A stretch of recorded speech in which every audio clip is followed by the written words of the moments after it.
Have you ever wanted to summon Ishtar Inanna? The good news is you can. Just try chanting what's written here 108 times while meditating to her 8-pointed star. If that doesn't work, make sure to take it up with Evening Star Rose, a member of the Art Pagan community on Reddit, a community dedicated to worshiping ancient deities, one of them notably being Ishtar. Modern representations of Ishtar, the Mesopotamian goddess of war and sex, tend to be these disturbing AI-generated oriental depictions of a Cleopatra-like figure. These images are enough to show that our modern conception of Ishtar is drastically different from what she represented in Mesopotamia as the patron goddess of the city of Uruk over 5,000 years ago. During those 5,000 years, Inanna Ishtar has taken on many forms as a deity who appears in more myths than any other Sumerian deity, and she has thus been referenced in a wide range of texts, religious or not. Her worship continued to flourish until its gradual decline between the 1st and 6th century CE in the wake of Christianity. Interestingly enough, though, she seems to be having a revival on the internet in the 21st century. Simply put, Inanna is the goddess of love and sexuality, but also of violence and warfare.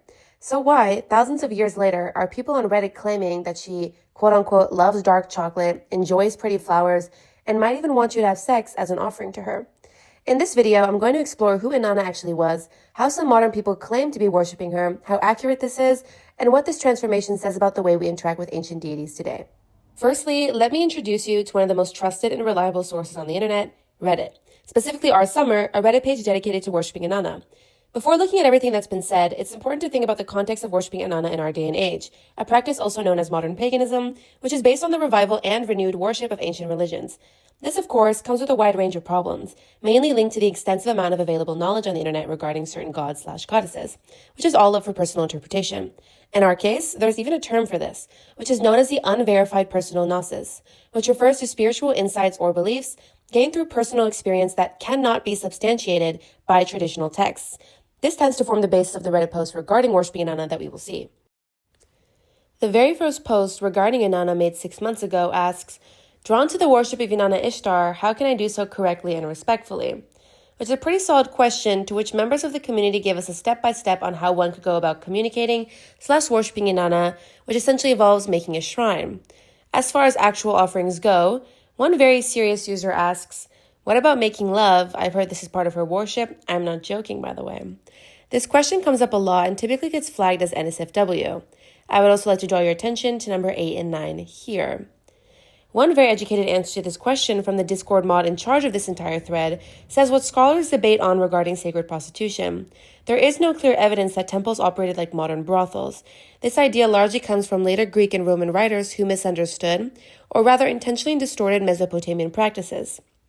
So when people online reduce Inanna to quotes like "she loves sex" and ignore her political, violent, and intellectual side, they're flattening a deeply complex goddess into a stereotype based on distorted accounts of her relationship with sex.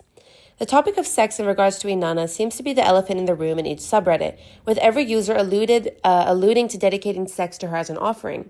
In fact, many members of the community warn against fetishizing Inanna.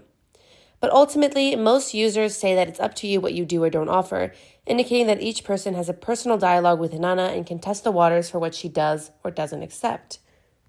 This is best described in this little interaction regarding whether dedicating sexual acts to Inanna is disrespectful or not, in which the user essentially decides that it's pretty much up to you. The undeniable sexual innuendo was the first thing I wanted to address, as it plays a central role in the question of why Inanna is being revived as a goddess today.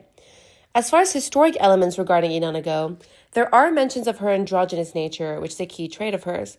When a user asked about whether it is okay to worship her as a gay man, the response he got was the following. Furthermore, there are many stories interpreting Inanna's association to gender fluidity as proximity to the trans community. As far as offerings go, the general template was presented as the following.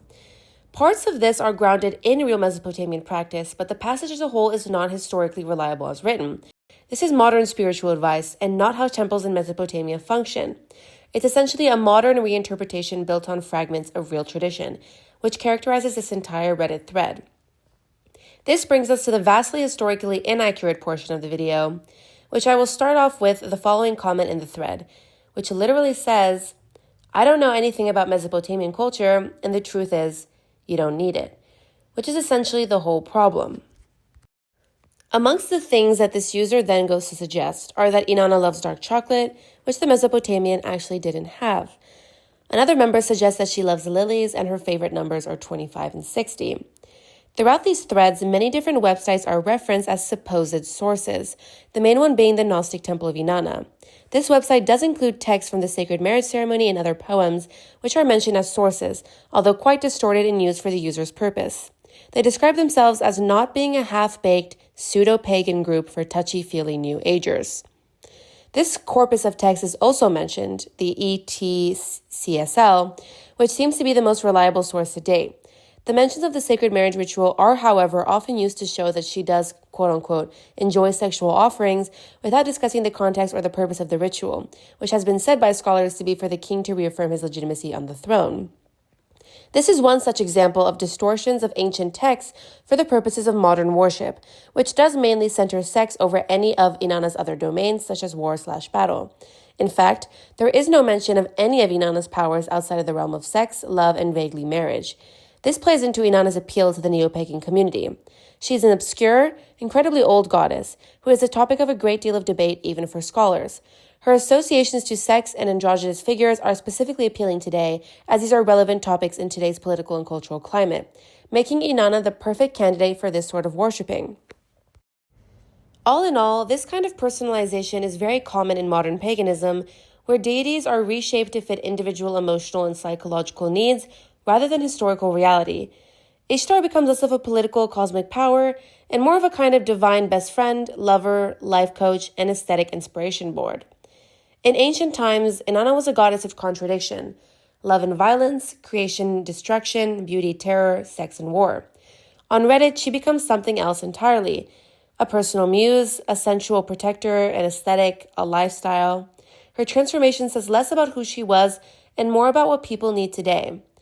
So the real question isn't, is this how you're supposed to worship her? It's more so, what does it mean that 1,000 years later, we're still trying to reinvent her in our own image?